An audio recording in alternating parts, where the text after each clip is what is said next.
Okay, today I'm going to show you how to shim open a lock. What happens is I go to a lot of rekeys, and sometimes the customer will not have a key for the lock, and in order to rekey a lock you have to have a key, or you have to pick it, or you have to shim it, but somehow or another you have to have the plug in the unlocked position in order to remove it and rekey it. I'm not going to rekey this one. This is just going to be a shim. This is a quick set deadbolt, just a scrap one I had laying around. Quick set's pretty common, so I'm going to show you guys how to do it. Just like you would rekey a lock, remove your C-clip here. Actually, I think they call this an E-clip. Remove your tailpiece. And what you have to have is you have to have a key blank that's not cut. And you have to have a metal shim. You can buy these at your locksmith supply shop. Also, I've seen a video on YouTube from a buddy of mine where he actually had the alarm sensors, for example, on, I think his was on a DVD package. You know, the ones where they hit it across the magnet to desensitize it, so that way when you walk out the alarm it won't go off. Well, if you open up that little white plastic, there's a couple of these in there. I think he said it takes two. Those are a little thinner, but essentially they're the same thing. So I'm sure most of y'all don't have shims lying around the house. I have easy access to them, but if you do not, you can try that and should achieve the same results. And basically what you're going to do with the shim is, in your opening right here in the back, there's a little gap.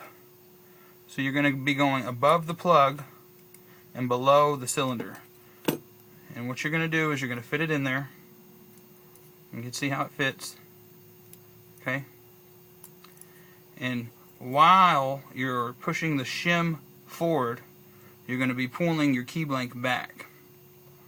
And what that's going to do is going to trap the pins in an unlocked position. Basically, you're running your shim underneath the pin, so all the shims will be up. So your plug will spin. So like I said, put your shim in, push it forward towards the front of the lock, remove your key as you push your shim in, and I'll show you here a demonstration.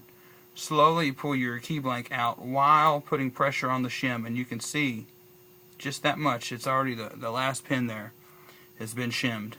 And continue pulling your key blank forward.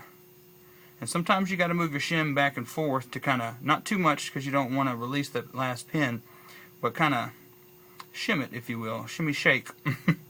And if your key blank goes out too far, push it back in, and you can tell it stops where the last pin has not been retracted. So just start over, you know, not all the way over, which you can see there. Now I'm two pins shimmed, and then continue pulling out your key while pushing your shim forward towards the front of the lock.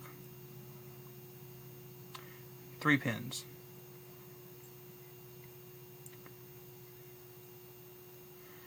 And like I said, if your key blank comes out too far, push your key blank back in, not all the way.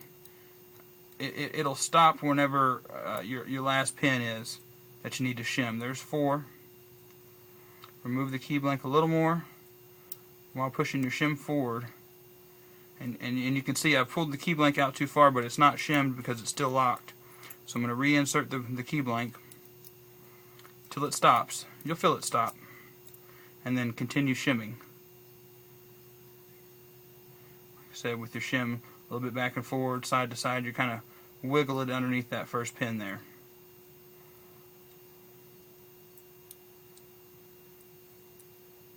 And the whole time, if you watch my key blank, it comes forward and back, and remove it, replace it, push it back in till it stops. There it is. And you can see it's shimmed all the way. And if you watch, your cylinder, your plug, will rotate. So essentially you pick the lock without lock picks, and this would only work if the lock's off the door. You can't do this on the door. It won't work. Your lock has to be off of the door. You have to have access to the back of the lock. And now that it's in the unlocked position, what you would do, run your plug follower through, and you can see it's got the pins inside. So you could either cut a key to those pins or just rekey it. It just depends on your situation. But that's just to show that it does have pins in there. And that's it. That's how you shim a lock. If you have any questions, feel free to ask. And I'll be happy to help. Thank you for watching.